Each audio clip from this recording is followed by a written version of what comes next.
Thank you. Thank you very much. Asanteni sana.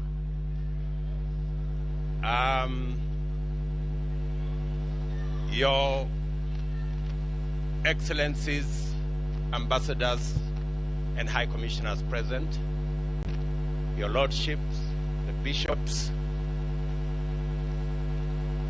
and members of the clergy in the Republic of Kenya, my good Deputy, Rigathi Gachagua, distinguished members of the Independent Electoral and Boundaries Commission, led by Chairman Wafula Chebukati, fellow countrymen and women, good evening. It is